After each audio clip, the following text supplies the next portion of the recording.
All right, hey, welcome everybody to New Geometry. I'm George Leoniak, and today we have a special guest, Marien Grace. She was one of the apprentices for this past 8-month session that I just did.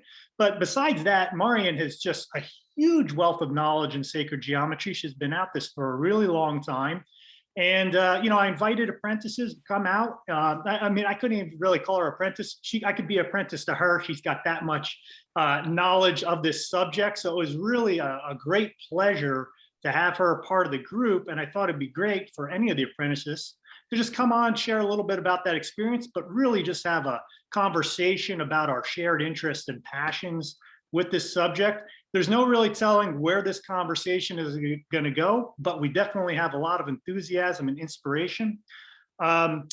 Just a little bit of background, Marien, she's got a website called The Radiant Point, some blog posts on there, which are really fantastic, as well as 2 channels. She's got a big interest in crop circles. So Marien, was it Crop Circle Grace? Crop Circle Grace. Crop Circle Grace. And On YouTube. Marien Grace is another channel as well. So anyway, I just want to hand it over to Marien to introduce herself, and then we'll get the ball rolling from there. Oh, well, okay. Hi. It's just such an honor to be able to do this with you, George. I think you're a shining light in this field. It's just what you're doing is just phenomenal. And I'm so happy to be in your wake as you every day seem to be discovering something new and fresh in this field. It's just amazing. So yeah, so thank you for inviting me on. Who am I? I was trying to kind of remember that. This morning. It's like at least the identity part. I got into geometry really early on. It's like I remember the Pyramid Power book back in the 70s, and I was a teenager, and that just like really spoke to me.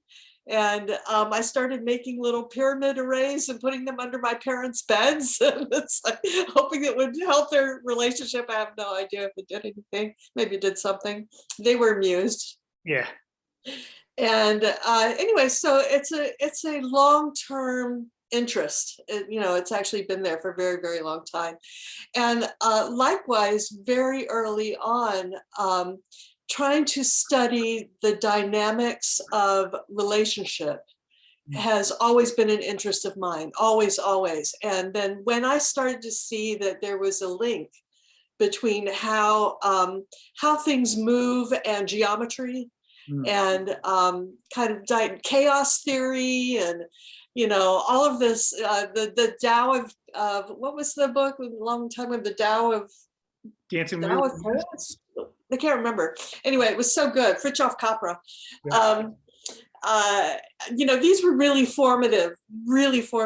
And then, and I was also always very interested in psychology and kind of the dynamics of relationship. I got really into breath work at one point, really into what is the relationship with being and how does that work? And how do you do that well?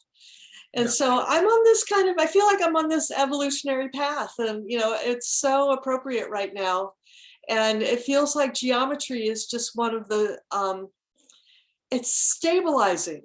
It's stabilizing for me. And then of course, when the crop circles started showing up, it was like, oh my goodness, it's like, that's a really big deal. And I got into that. I run a study group that I've been running for over 10 years. Here in the Bay Area, called the Bay Area Crop Circle Study Group. I mean, there have been a few that people always ask me, are there crop circles in the Bay Area? And there've been a few. There've been like maybe 4 or 5. It's certainly not consistent, but they're online. They're available. You can look at them and still get the impact. And I mean, what an amazing thing this online thing is that we have that we can continue to evolve with. Totally. I mean, one thing, I know some of your big interests, and this is what I really appreciate about some of the things you bring to sacred geometry, is how you make the connection to embodying sacred geometry. This is a question I get all the time. If I post something on Facebook, it's like, okay, how do we really apply all this mathematical concepts, geometries to really embody that. I mean, after doing it for a while, it definitely, you could see how it changes you over time, but how do you really like develop a language around that? Like really Yeah, describe it to other people, how it all yeah. works. And, a lot of your posts that I read early on, I saw you really going for that embodiment. So you want to share a little bit on the embodying piece? Because I know. God, I would love to. That would be spectacular. And I think it's really valuable too. It's I mean, there is the kind of mystery school part of it where it's like when you go into the Great Pyramid. I don't know if you've ever traveled over there, but it's a large geometric figure, and it has an impact on your field and on your consciousness. And whether I mean, you can be more or less numb to it. That's easy. I mean, we're very dumbed down.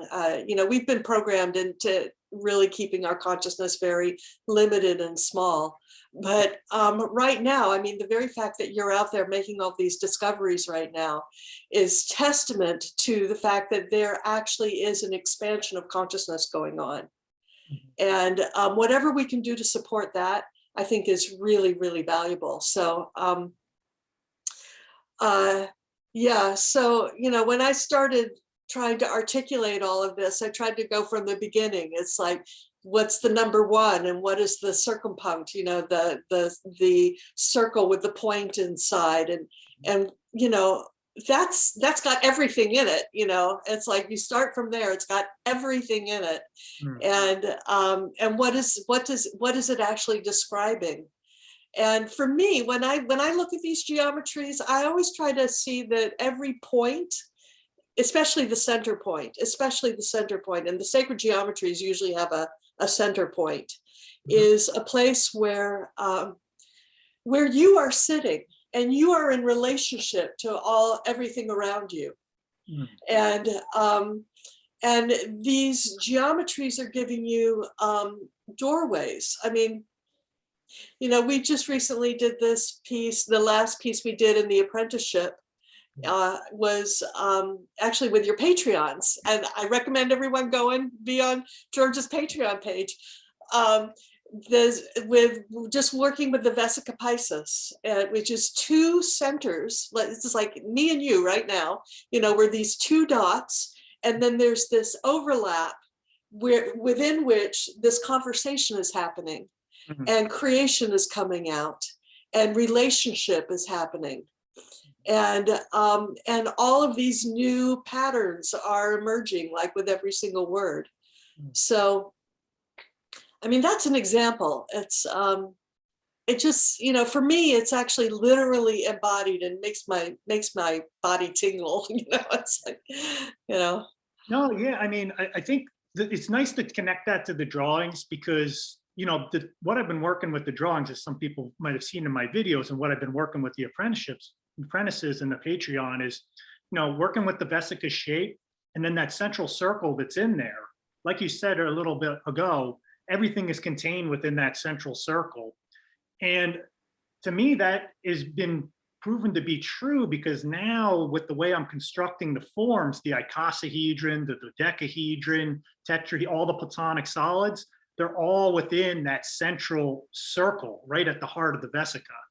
And that has really been kind of revolutionary for me in terms of how I was drawing sacred geometry before, by really having expansive, lots of blowing it out. The decahedron was the size of the whole drawing, but now everything has been contained right down to the central circle. Yeah. And it's the way I've been envisioning it is like that's the birth of those two larger circles coming together to create the Vesica, right? The 2 points, but those larger circles, they're giving birth, the two giving birth to the smaller central one that contains everything. So you have these three operating together. Right. So yeah. Yeah, and the embodiment of that, I think, is really key because when you start to picture yourself as a center, of a whole with a field around you within the field, these drawings really convey that in a visual way, that you can easily see. And then that slowly starts to integrate more and more into your way of being, as one point in the whole, one drop in an infinite ocean kind of Infinite. idea. Yeah, infinite. I think I've been talking a lot lately about enslavement and how that the society, the world has kind of gotten programmed into an enslavement kind of mentality, and we don't even realize it. And but with these geometries, you may think, oh no, I'm stuck in another box or something. But no, they're actually showing you that there's infinite possibilities of new relationship. ANEW, just to quote you a little bit, of new relationships. So and that they can flip around. I was listening to Zach Bush recently. I don't know. I mean, I'm sure there will be people here that recognize that name. And he's such a philosopher.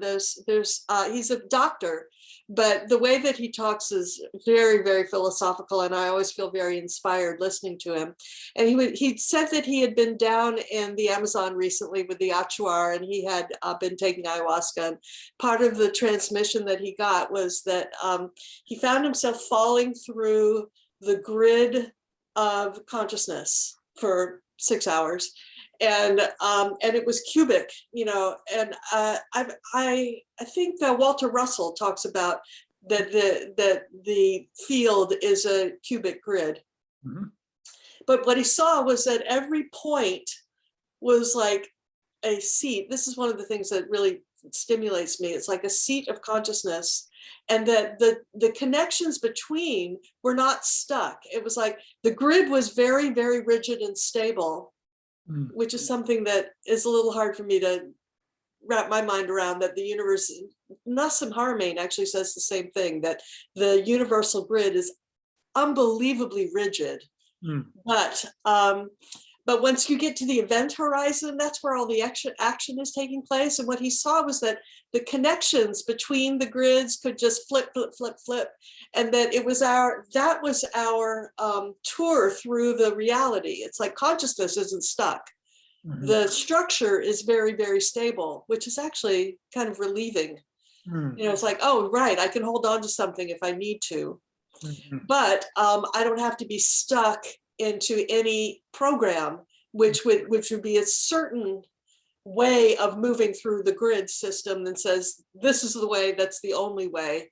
And instead, because we're being opened up, like, just to say, I mean, this is one of the things that I loved doing in the apprenticeship with you, was focusing on those icosahedral and dodecahedral figures that are multiple cubes in tilted axes to each other and in phi relationship to each other. And it's like, oh my God, the single grid that we think we're stuck in, it's not even the only one.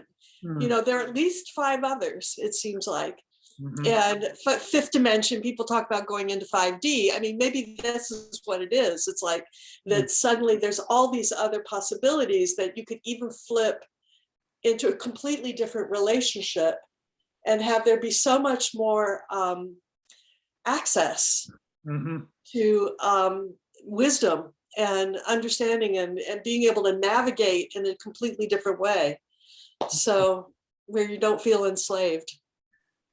These are big things for me. Yeah, totally. I mean,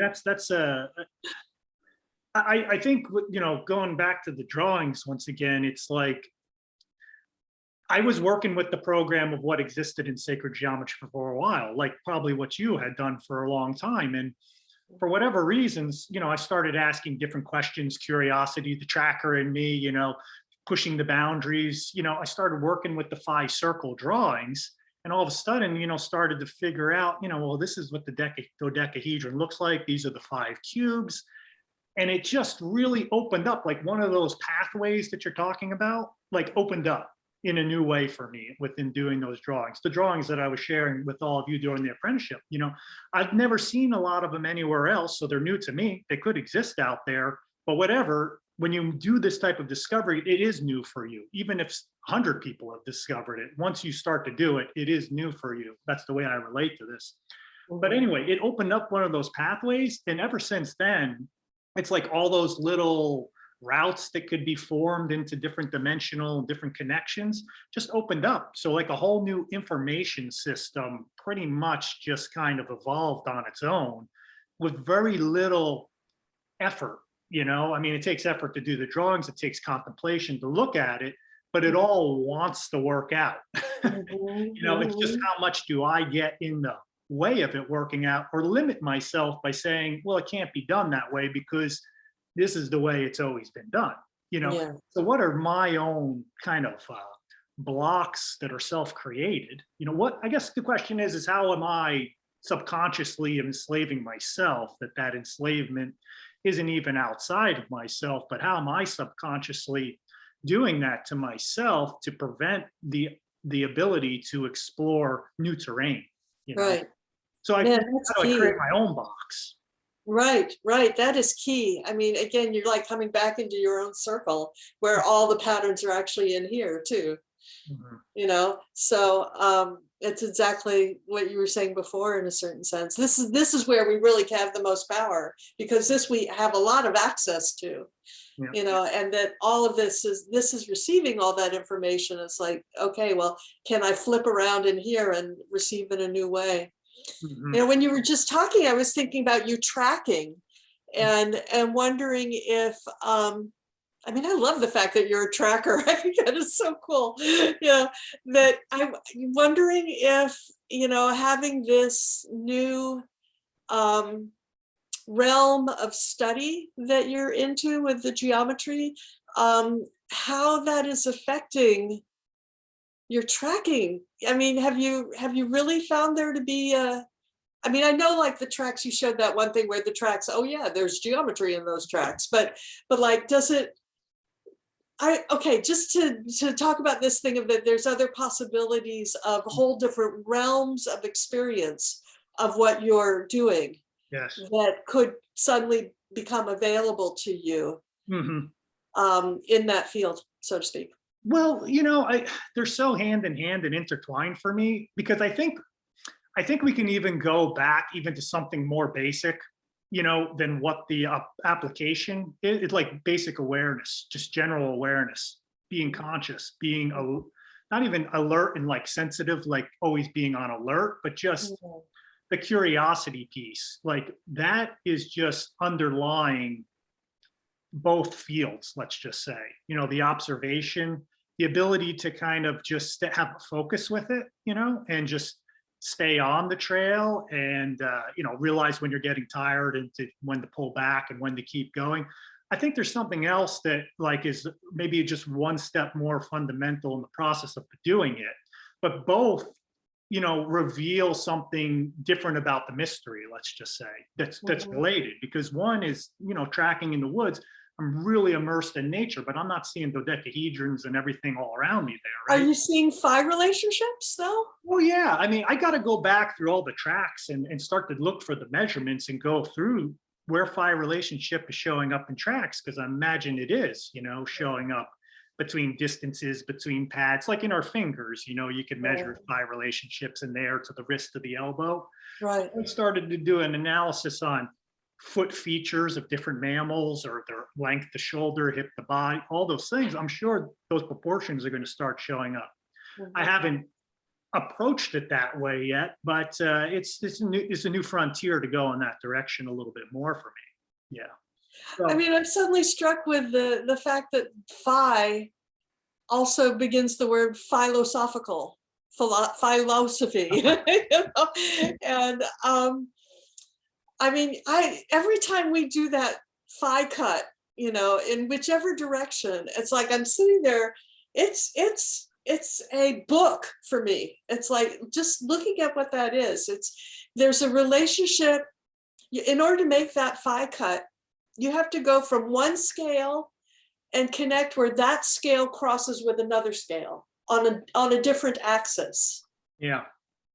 And there's something about that that feels very profound for me. It's like in order to um, engage with life or get more understanding, like with philosophy, or that you have to somehow bring into relationship your own axis that you're standing on into a completely different relationship that's at a different scale on another axis, but it's still completely related to you. I mean, one of my posts on my thing, I invented a word. I like to do that every now and then. The Fibbon, the PHIBBON, and I was applying this to time, this phi ratio thing to time, and I was thinking about how the Fibonacci series works, and basically you add to talk about it in time. You add the past to the present, and that tells you the next step of the future. And that there's this ribbon. Those can be very long.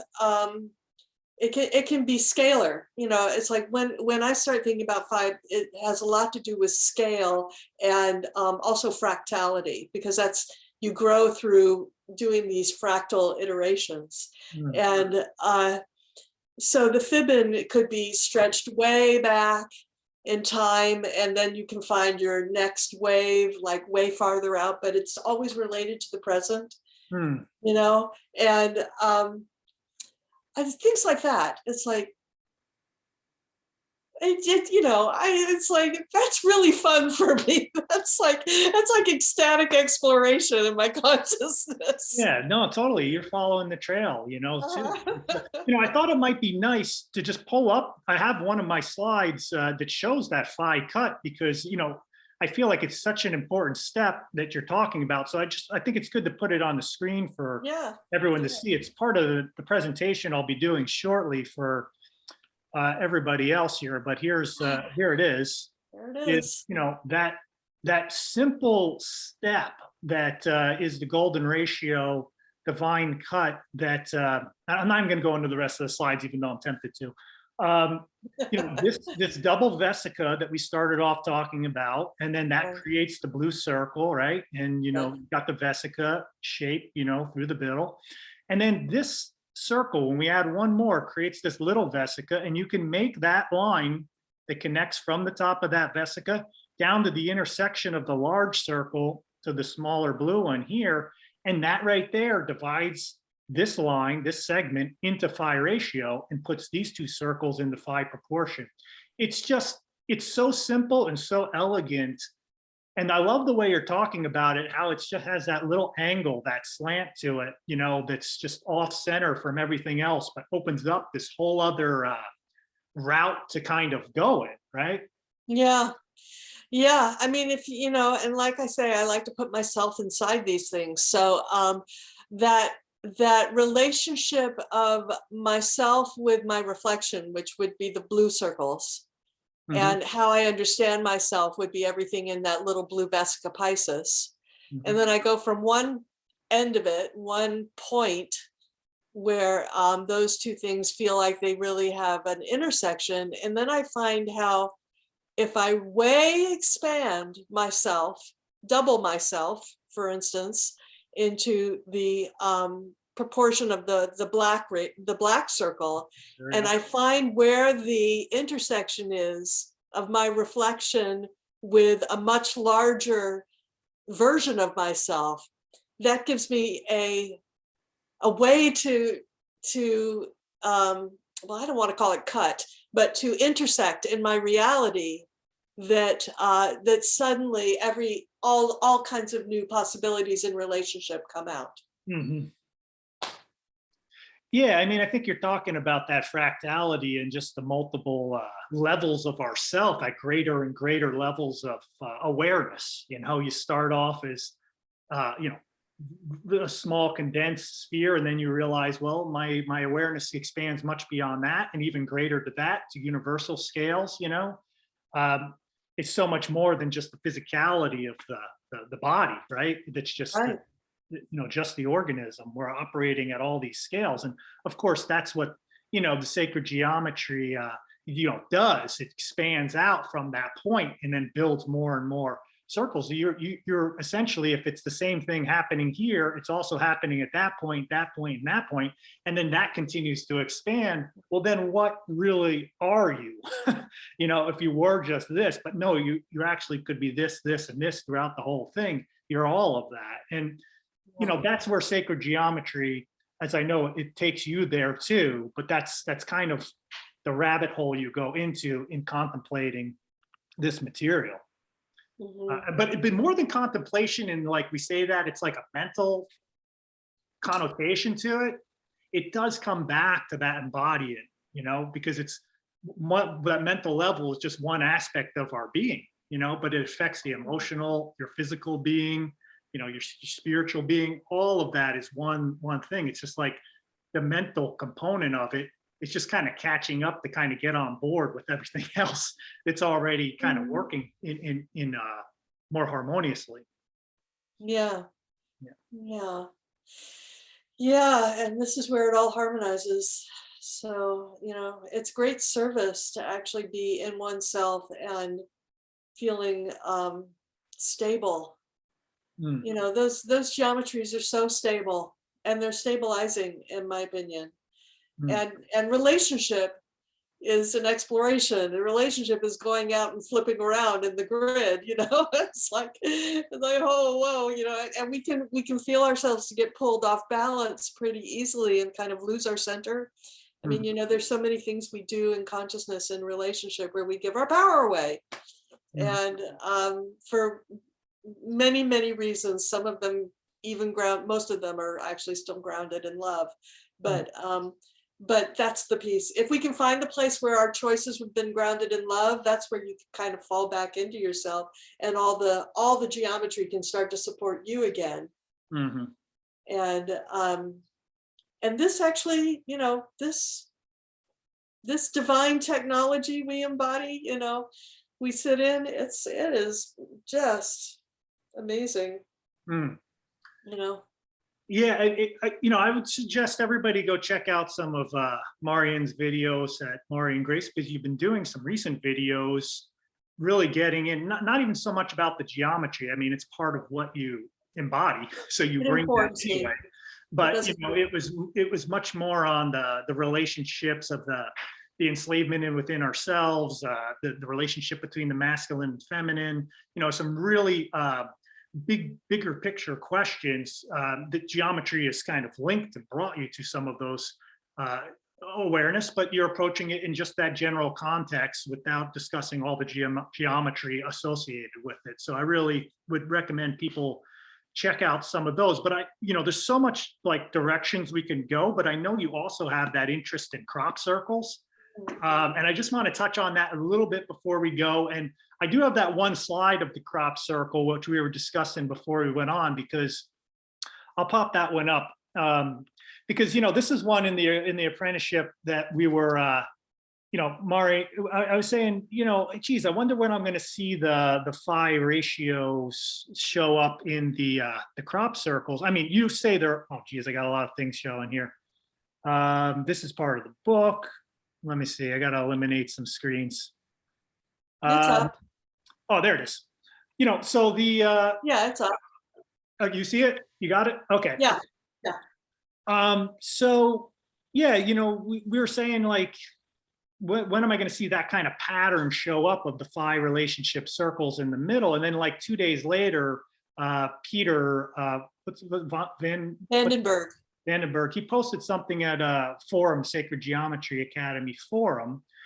And he was talking about the relationship of the circles in phi. And then, you know, we started doing analysis on it and discovered this was the same phi-based circle pattern that I was sharing in the apprenticeship of how to draw the dodecahedron. This is one of the drawings we did as a group, one of the second drawing, the second week we did this.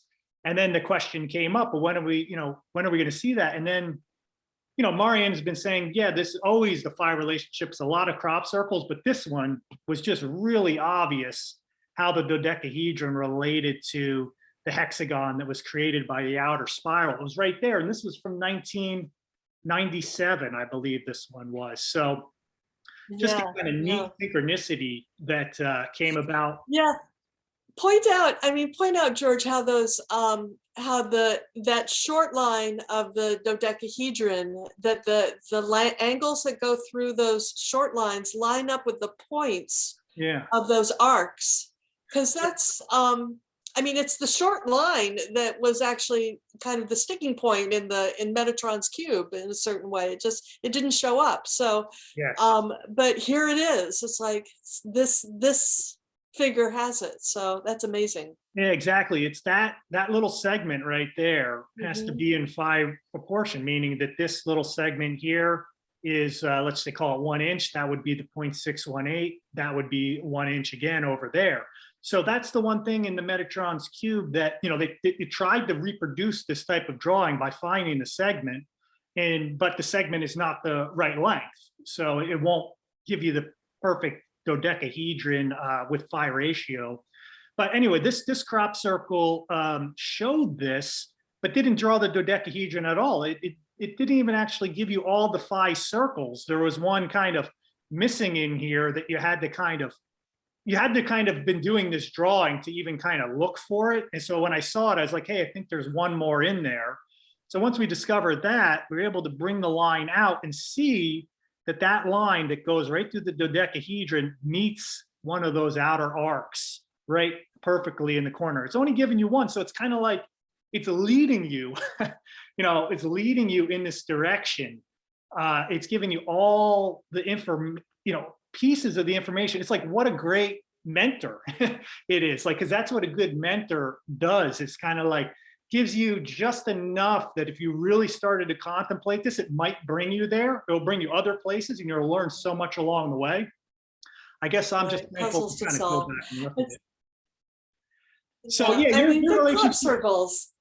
Yeah, your relationship with crop circles is really, I've been grateful for you bringing that much more into my awareness, because they were part of it, but I never really started to do the analysis this way. So I want to thank you for that. And just, you could share anything about what you do with your crop circle group in the Bay Area, or just other interests that you've been doing. Yeah. Well, it's been going on for a long time. And now, of course, with this world situation, it's now online, which is great, which means that people from around the world can come. It just boggles me that not everybody is like going, crop circles, you're kidding, just like diving into it, because it's a present day phenomenon that is going on every year since, it's actually been going on for a really long time, but when we started actually noticing it and that information started getting out, hey, these things are happening, they like proliferated and became really complex. And they most of them, even from the very beginning, it's like some of the very, very early ones were they were 5 circles arranged in a 5 spot, like a dice, with a dot in the center and 4 circles around the outside. And there was a really wonderful investigator by the name of Alan Brown, who did a whole series of investigating these crop circles that they were all a little bit different. Like, sometimes the circles might be offset just a little bit, or they would be different sizes in relationship to the center one. And Alan did all this analysis to see that practically every single one of these was squaring the circle in a new way. Oh, wow. And I know. And a lot of them you had to go through the pentagram in order to find it. Huh. And that's kind of a classic way, actually, to find the squaring of the circle. But pentagrams is phi ratios, that that there's this relationship in the squaring of the circle with a phi ratio. It's there's something very profound there. And so right from the beginning, they were little geometers' puzzles. And they've been just, ever since then. They're so gorgeous. And they're obviously, there are humans that are creating some. So, but it's a numinous field. It's a thing, when you get involved in it, things magic can start happening, it's like, even for the people who create, quote unquote, create them. Why do they create them? Why does a certain design come in? Why do they pick that particular field at that particular moment? Sometimes they find out a group somewhere else was meditating on exactly that design and thinking about that particular field, or they'll be visited by balls of light, or they'll have an experience later, there'll be a time anomaly. I mean, like, even that's, but aside from the people that actually make them, aside from that entirely, which I think is a very small percentage, what is making them? It's like, it's an expanded consciousness for sure, and that has that kind of knowledge and wisdom, that same kind of knowledge that is embedded in the Great Pyramid, in my opinion. Mhm. And that's still active here today and creating things. I mean, they're that you can actually go and visit and stand in or see pictures of and study. It's like, oh my goodness, that's spectacular. And for the crop circle group, it's a launching pad for all those other subjects as well, everything that's connected. So we don't just stay focused on what's the crop circle, I've been doing this for a long time, so I've had lots of speakers. I had Marco Rodin. We did one on Marco Rodin early on, and the vortex maths when he was pulling that out, and just various people. It's a wide-ranging thing. So I would love to have you on, George. That would be fun. It's like Alan Green did one this past summer with me. He had this amazing epiphany on this one crop circle that came out this year. He'd never looked at crop circles before. He's really into Shakespeare and the geometries that are hidden. He's definitely somebody to follow. This crop circle that I just showed there definitely it blew me away, because I wasn't expecting it, and then it related to all the drawings that I was sharing with the group and have been sharing here on the YouTube channel for the past maybe 4 or 5 months. So I was just blown away, and then it made me like, wow, I'm doing this by hand. When I draw it by hand, and as a group do it, it's like, oh geez, my circles aren't matching up, or my phi ratio is a little off here. It's like, yeah, imagine doing that 200 feet in a field in the middle of the night. It's like, right? I was like, and then the precision of it when you do all the measurements, like, whoa, how do you get phi ratio? And I'm doing it like with the nice little piece of paper here. I got all my instruments all set up. I can do it on a computer, of course, easily enough, but you have to be using that type of technology or something advanced to get that level of precision to lay it out at such a huge scale, when I can't even do it like hovering over a little 10 by 12 inch piece of paper. Yeah. So that really just gave me a whole new appreciation of the material, and definitely going to continue, and I'm sure you'll be sharing with me any new ones that come out that seem related to the things that I've been working on. It's just really fascinating. Yeah, they really are little holograms. I mean, and I one of the things I like to say is that any direction, because they are holographic, the light reflects in every direction. And so any way that your attention comes to approach it will reflect something back reflected from that angle. So, it's, another thing I like to say about them with this question, well, who's making them? We're not separate from who's making them. We're part of this process, as is the planet, as is nature, as is, every level of consciousness that is here involved in this. And, definitely we are not separate from that. So, for instance, your own angle of perception that's come in and suddenly released this new flower that comes out of it, it's that hadn't been there before, and yet that's been there since 1997. That particular crop circle has been available. There's been a ton of analysis. People have gone in and done analysis on the crops and the grains, and like what happened with the nodes being bent. There's so many different angles that you can approach it. Just say nothing of just what is hexagonal geometry, or what are these arcs, and is it about the moon, is it about the sun, where was the sun rising at that particular date? It's like there's so many different angles of approach, and they're all valid. Yeah. They're all valid. Yeah. So, and we're not separate from that. I like that very, very much. Oh yeah, that's beautiful. Well, it sounds like it's a great job for a tracker. Because you are tracking, and then that's the thing that kind of blends back to tracking. I mean, you're using all the observation. I love that you mentioned people are looking at the bent blades of grass and everything. I do that all the time. I could fit in and do crop circle analysis over there and check out the blades of grass and the seed pods and all that stuff. That would be really fun. We have a new field for you, George. applied sacred geometry tracking. Those are big tracks, you know. Yeah. So I guess that's a cool way to look at it, because they are gigantic tracks, and you know. Wow, that's an interesting way to look at it. Wow, I like that. Yeah. Hey, so you know, I don't want to go too long, but I just wanted to give you just a moment, you know, just because you have so much experience in this. If you want to share just a few sentences or a few words on just the apprenticeship, and just like it, you know, in relationship to all the experience and like, I don't know, over 40 years plus probably of enthusiasm on this subject. I mean, what did this provide for you that was kind of a little bit KNEW new, NEW new, like just a little bit on that? Because, you know, I have a new apprenticeship coming out. I'm going to do another one in March. I have the Patreon site, which thankfully Marien is part of the group, and a few other apprentices hopped on that. So that's another way to get involved.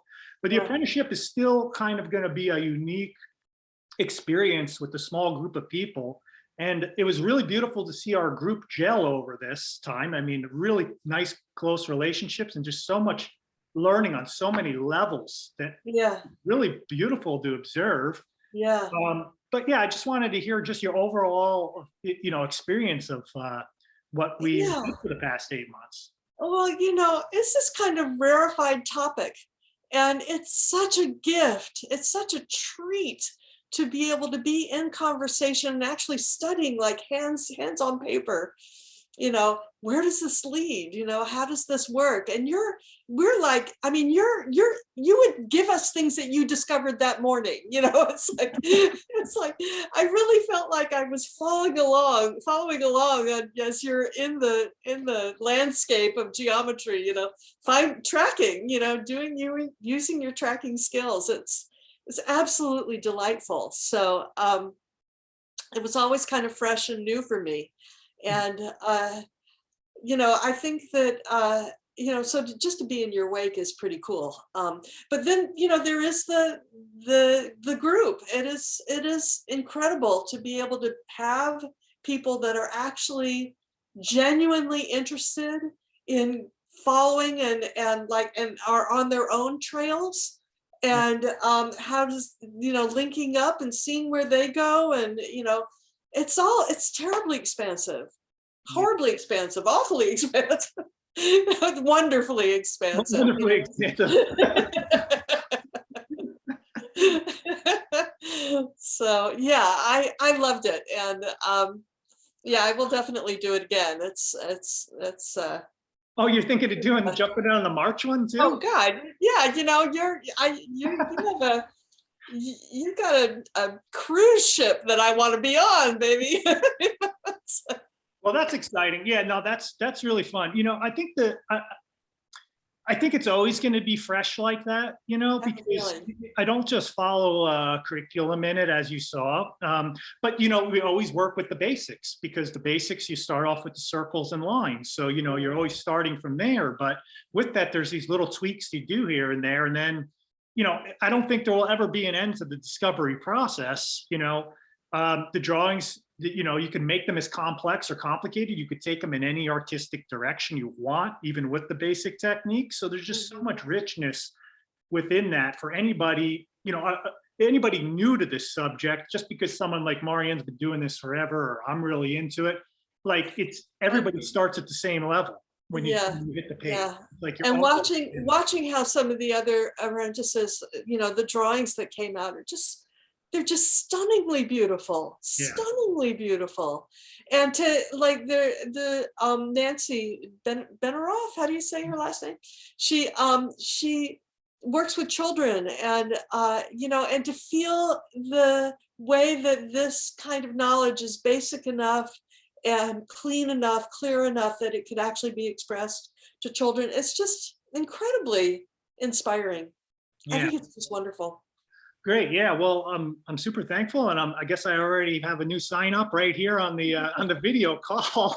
When's um, it happening? going to be in March, but Okay. yeah. Well, I really appreciate you coming out and just sharing so much of your enthusiasm and your interest. I love learning a lot more about you personally, and you know, there's just so much overlap, and we each have our own little unique perspective on this. So it's really cool how the sacred geometry brings us together, just like we look at the different drawings from all these different perspectives and see them from different angles. It's like we each carry that little slice of angle of creation from that view. And when we come together, the merger really just is very enriching, really elevating the field in general.